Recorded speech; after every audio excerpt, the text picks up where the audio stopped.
Salut les lionceaux, ça faisait un moment, c'est parce que j'avais une raison, mon smartphone que là où je filme, Inway, avait déconné et il ne filmait que sur la partie horizontale, bref c'était un délire. Alors maintenant, nous allons voir aujourd'hui les cellules photovoltaïques. On est toujours dans l'électronique, on verra plus tard tout ce qui est régulation, alimentation et ainsi de suite, les transistors. De toute façon je mettrai à jour la playlist. Pour l'instant nous allons voir les cellules photovoltaïques. Les voilà. On en a plusieurs sortes. C'est quoi une cellule photovoltaïque? C'est simplement une cellule. Ici, là, il y a même plusieurs pétaouts. Simplement, génère du courant électrique.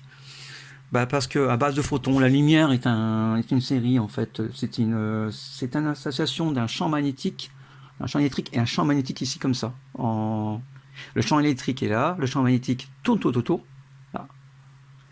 Et cet ensemble, en fait, se balade en photons. Donc ici, simplement, cette cellule est bombardée de photons. Et en bombardant de photons, elle fournit une tension électrique et un courant électrique. Donc un courant qui peut circuler, évidemment, si en alimentant, par exemple, n'importe quelle source d'énergie, on peut, par exemple, une pile électrique, une pile rechargeable, ou même une lampe. On peut éclairer avec ça. C'est ce que nous allons voir. Ici, voici ça, c'est une sonde d'alarme. Ce sont des LED de nouvelle génération. Donc, elles consomment. Elles peuvent supporter beaucoup plus que 20 mAh. Elles peuvent aller jusqu'à presque 100 mAh. Et elles ont une énorme capacité, bonne intensité lumineuse. Beaucoup plus qu'une simple LED, comme ici. Elles ont toujours à peu près entre 1,5 volts et 2 volts. Mais la particularité, c'est que c'est une sensation de rouge, bleu et vert. Le bleu, il a été difficile à fabriquer. Ouais. Quoique, et si on mélanger les trois, vous avez une lumière blanche. C'est le cas. Voilà la nouvelle technologie. Alors, on va voir ici. J'ai mes sources d'alimentation, des piles. J'y balance des 3 volts. Voilà mes 3 volts. Hop. Alors, évidemment, comme c'est des LED, il y a un plus et un moins. Si vous vous plantez, ça ne s'allume pas. C'est ce que je vais vérifier. D'abord, on va vérifier qu'elle s'allume. Alors, vous voyez, comme ça, je le mets. Je ne sais pas si vous voyez, je fais un nœud. Je fais un nœud pour identifier le plus. L'identifier par rapport au moins. Oui, alors, ce système-là, ici, vous voyez là, c'était une cellule qui recevait la lumière et qui réagissait autant. Et ça pouvait, par exemple, s'allumer. C'était censé s'allumer en présence d'une personne et ainsi de suite. Mais comme elle ne fonctionne pas, voilà. Hop. Alors je vais éteindre là pour qu'on voit. Voilà, saute là. Hop. Hop. C'est pas mal. Oh, j'ai assez de lumière ici, je peux continuer dans ces conditions-là. Voilà. Mais, d'accord, elle peut supporter 3 volts. D'ailleurs, on va vérifier. Est-ce que j'ai vraiment 3 volts? Parce que je vous dis que j'ai 3 volts, mais... Combien j'ai balancé ici, la purée? Alors, voilà. Et non, j'avais pas 3 volts. Exactement, j'avais 2 volts 84. Et combien consomme-t-il? Alors, sur 2 volts 84, je vous avais dit, elle va s'allumer entre 2 volts 5 et 3 volts. Eh ben, on va mettre position. Alors, attendez que je pas de bêtises. Voilà, on retire. En position ohmmètre. Donc, je rappelle, en ohmmètre, il faut placer en série. Alors, le COM, il est ici. Je l'ai marqué tout de suite. Alors, si vous ne savez pas, vous mettez 20 ampères. Alors ici, pour la série 20 ampères, et je change de broche. Mais là, vous mettez en 20 ampères, il n'y a pas de fusible. Et si vous voyez, par exemple, qu'elle fait 0,02, c'est 0,02, c'est 20 mAh. Donc, on peut y aller, parce que là, il y a un fusible qui est censé être de 200 mAh, mais je crois que c'est un 500. En tout cas, voilà, si vous balancez 1 ampère, plus de 500 mAh, même en théorie, plus de 200 mAh là, le fusible va claquer. Donc c'est d'abord, il faut être sûr que ce que vous mesurez ne dépasse pas les 200 mAh. Alors, qu'on ne dit pas de bêtises, voilà. J'ai mon plus qui va rentrer là, je vais le mettre n'importe où en série, je vais le mettre sur le retour, voilà. Vous voyez, entre ici, le moins et le moins, je vais le mettre en série. l'ampère-mètre. C'est comme ça qu'il faut le placer. Donc je rappelle, regardez, le moins, hop, je place ici, par-dessus. Donc voilà. Et ça allume. Voilà, il me dit 26 milliampères. 26 milliampères pour 2,8, vous voyez. Mais si j'ai une tension ici, cette pile-là, elle est un peu plus forte. On va voir d'ailleurs si elle est un peu plus forte ou un peu moins forte. Voilà. Celle-là, elle fait à peu près 1,5. Celle-là, elle fait à peu près 1,4 volts. Donc 1,4 volts plus 1,5, on a à peu près 2,9. Et ici, elle a un peu plus. Donc là, on est vraiment 3 volts.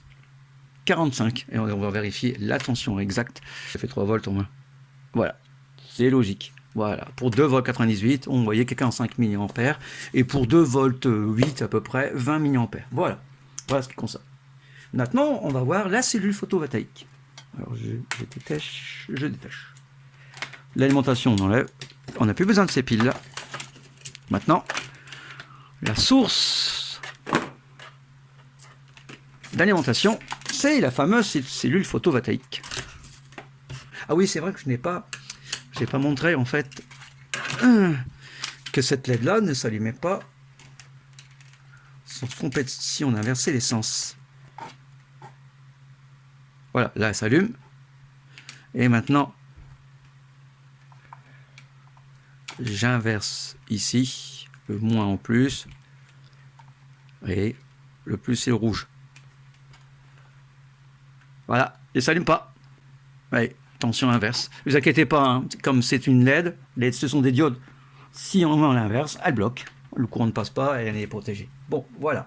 Ça, c'est affaire classée. Donc, c'est une cellule. Il faut ça, faut la charger, il faut l'alimenter. Oh ah oui, il faut l'alimenter. Je vous parle d'avance déjà, c'est ce que je vais faire. Alors, d'abord, combien on donne sur le capot là? Voilà. Regardez, il y a très peu de lumière qui arrive à passer en dessous, là, un petit peu, et elle arrive à générer 0,1. On va couper. Voilà. Voilà, il y a quand même 10 mini qui passent. Là, j'ai 2 mini qui passent. Voilà. Et oui, elle peut donner beaucoup. Donc, l'éclair, la position du soleil, je ne sais pas si vous avez vu, hein, les cellules photovoltaïques dans sur les toits, par exemple, c'est à un certain angle, un peu vers le midi, parce que c'est là où le soleil est plus haut. Voilà. 5 volts, voilà ce qu'elle peut donner. C'est, regardez, j'incline légèrement. Elle arrive, vous voyez. C'est légèrement, vous voyez, c'est normal. Ici, bien perpendiculaire. Bien perpendiculaire, voilà. Alors, je recule. Allez, ça pèse déjà. Hein. Beaucoup moins de quantité. Alors que là, j'avance, voilà. Alors, en théorie, pour ça, c'est un soleil. Voilà un soleil, ce qu'elle peut donner. Voilà. Assez loin. En général, on peut espérer avoir 3 volts. Est-ce que maintenant, énergie ici, lumineuse, est convertie en énergie électrique? On a vu qu'on pouvait 5 volts, mais est-ce qu'elle peut au moins aligner cette LED? Vous avez vu que cette LED, entre 20 et 50 mA, c'est suffisant pour l'éclairer. Mais évidemment, plus il y avait donc de courant, plus la lumière s'allumait, la LED. Eh bien, on va voir. Voilà. Voilà, évidemment. Oui, effectivement, ça s'allume, mais c'est pas terrible. Alors, on va mesurer combien elle donne, cette pauvre petite cellule photovoltaïque. Les pauvres. Voilà, 0,4. Ah, j'arrive, voilà. Le maximum, voilà, 1 milliampère, voilà, 1 milliampère. Et heureusement que ces cellules-là, je rappelle, sont en dérivation, 1 milliampère. Si avec 1, 2, 3, 4, 5, je vois 5 barrettes, j'ai 1 milliampère, ouais. Avec un seul, vous en avez 1/5. Vous en avez 5 milliampères. Voilà. Donc, vous avez vu, c'est assez amusant. On peut éclairer, transformer, éclairer. Donc, avec le soleil, éclairer cela, mais on va plutôt faire l'inverse. On préfère éclairer. Je vais dire que ça, au lieu d'alimenter directement la lampe, elle va charger des piles rechargeables. Imaginons que c'est des piles rechargeables. Ensuite, quand il n'y a plus de lumière, ces piles rechargeables alimentent. C'est ce qu'il y avait avant. Hein. Et bien voici mon schéma. Ici, là, que je vous remettrai évidemment, je ferai une photo. Et c'est ce qu'on verra dans le... Ce sera la suite, c'est ce que je vais fabriquer, ainsi de suite. C'est tout simplement... Hein, le principe est simple. Voilà, ici. Voilà. Les cellules photovoltaïques ici. Toujours charge. On regarde côté gauche, hein, oubliez à côté droit. Une pile rechargeable, et ainsi de suite. Pour l'instant, si je fais rien, si je mettais la lampe, bah, rien n'empêche que en pleine journée, bah, il y a une pile, il y a cellules photovoltaïques, tous les deux sont là, ça fait une source. On va charger une pile 3 volts, c'est largement suffisant. Même si on mettait 4 volts, 5 volts, il y aura 3 volts. Donc on a 3 volts ici, ça va éliminer. Mais qu'est-ce que je fais? J'alimente à l'intermédiaire d'un transistor.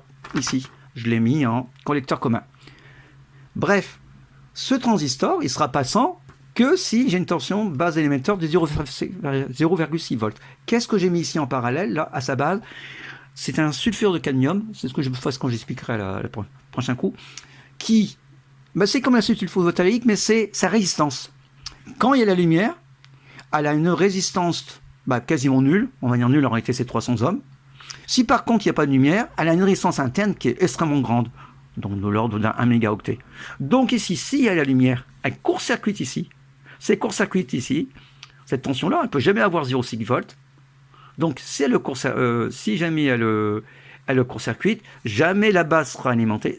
Comme la base sera alimentée, jamais le collecteur sera alimenté, jamais la lampe va s'allumer.